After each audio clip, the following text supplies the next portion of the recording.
Coming up, some clean sweeps around the league, and the Mets get some serious bragging rights in New York City. This is Locked On Now MLB.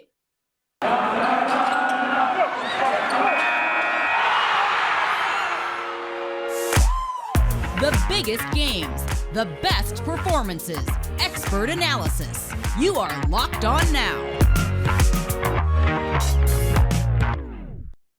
Welcome in. You're listening to Locked On Now MLB, local experts weighing in on the biggest stories in baseball. I'm your host, Kainani Stevens. Thank you for making Locked On Now your first listen every single weekday. We've got our hosts here from all of the Locked On MLB teams ready to recap the action for you from Wednesday. We're going to start out with New York's crosstown rivals from yesterday's biggest game.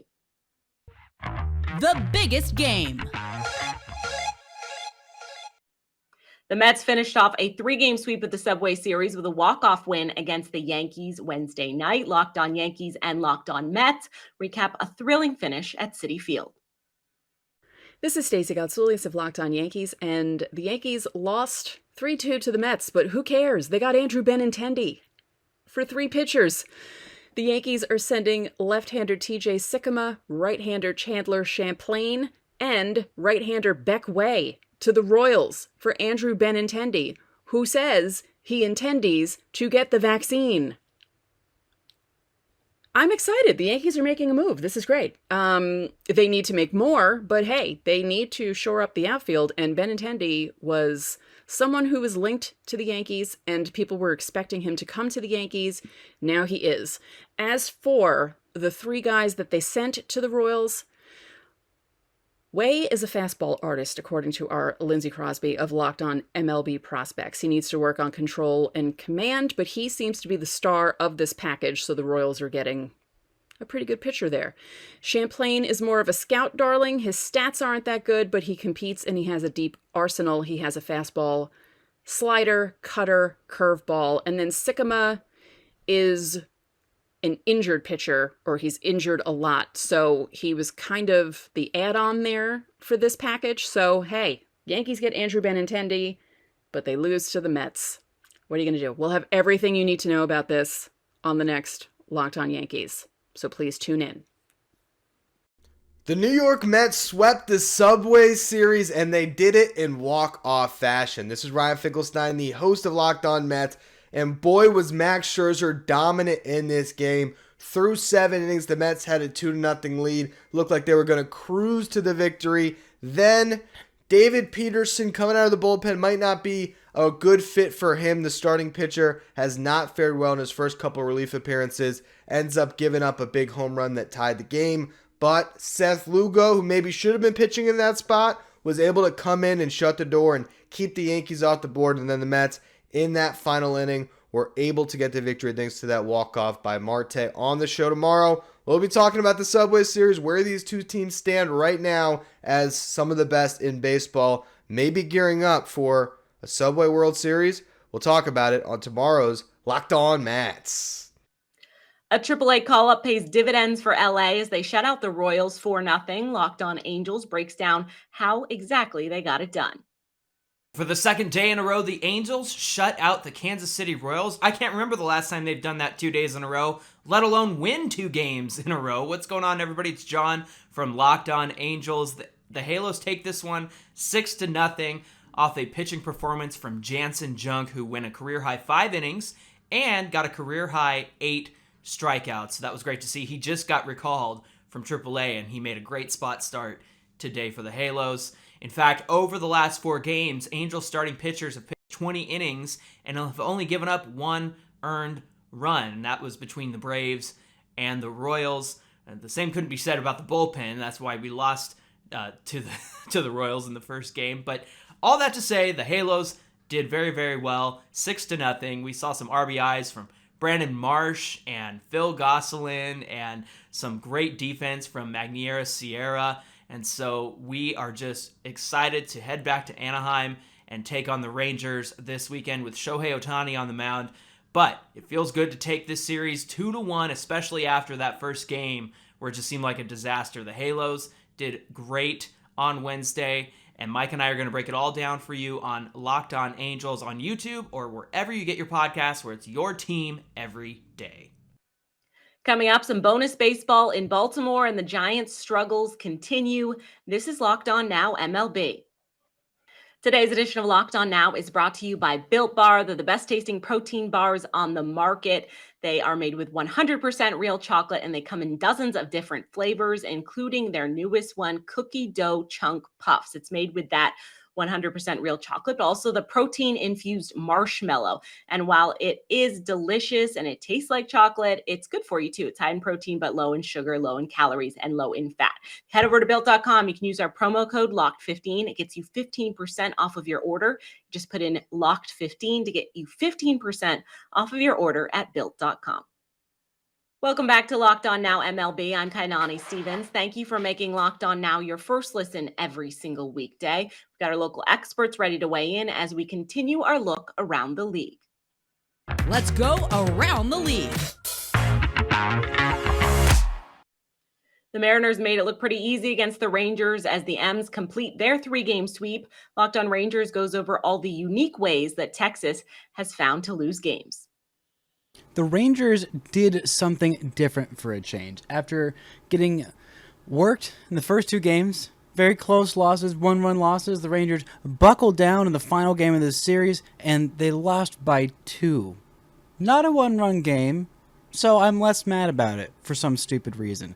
This team continues to perplex and frustrate. Everything looked like it was going right until it became a 1-run game when the Rangers took a 2-1 lead. John Gray was very solid, very good in this game, was dominating, absolutely dominating. And then who else but Julio freaking Rodriguez comes in, hit his 18th home run of the season, a 3-run shot to give the Mariners a 4-2 lead that they would not relinquish in this one. Brett Martin comes back after a rough, very rough back-to-back outings and has a perfect 2/3 of an inning, but it wasn't enough. The damage was already done, and the offense couldn't come back after that one. Jonathan Hernandez looks good again.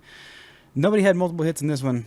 Just 6 hits from the Rangers in general, only 2 walks. The only person who reached base twice was Adolis Garcia, of course.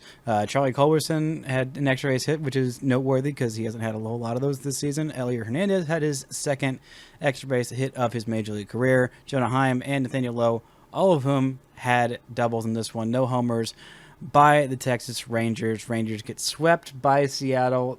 Thank God they are done with Seattle for a while. Every single game with Seattle has been incredibly frustrating. This one is absolutely no exception. 1 3-run bomb by one Julio Rodriguez, who is going to torment the Rangers for years to come, is what stood between this being a 1-run win and a 2-run loss. The Giants' second-half struggles continue as they drop the series finale to the Diamondbacks, and Locked On Giants goes over San Fran's 7th straight loss. The Giants are playing unacceptably poor baseball right now, and I wanted to explore who's to blame.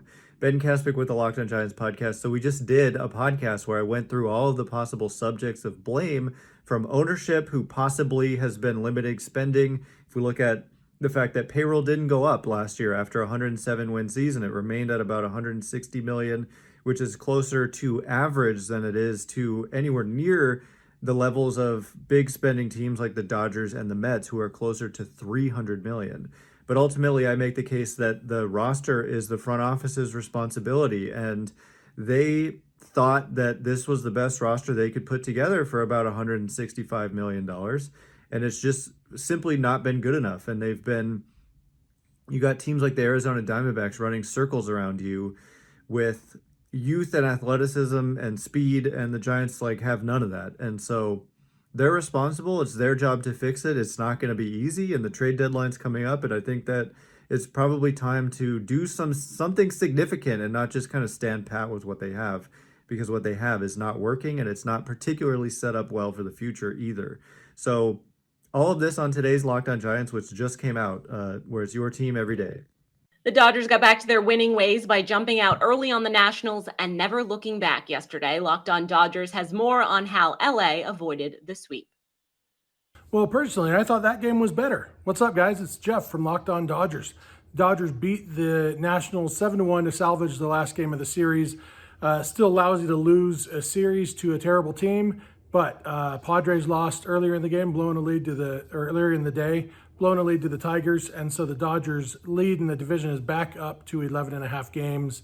And, that you can't change the past. Losing 2 games was lousy, but coming out, getting an angry win, scoring 6 runs in the first inning in this getaway day game on Wednesday. And then that was basically the game. The Dodgers didn't score again until late in the game. The score is 1-1 after the first inning. Luckily, the Dodgers put up that 6th spot. And honestly, I'll take it. On a getaway day, I don't need a huge 20-run outburst. Score 6 runs, call it a day, and then just get through the game. They got through it in about 3 hours, and now they can head to Colorado for 4 with the Rockies and 4 with the Giants. But again, we'll have plenty to talk about with this game. The offense coming through after struggling with runners in scoring position the last 2 days. This was the Dodgers offense that we know and love. So that was good. Andrew Heaney had a good return from the injured list, and as far as we know, came out of it healthy. All in all, a good team win for the Dodgers. So check out Locked On Dodgers first thing tomorrow morning. Make us your first listen. The Red Sox unable to get out of their own way on Wednesday. Multiple errors coming back to bite them as the Guardians rallied late for the win. Locked On Red Sox has more.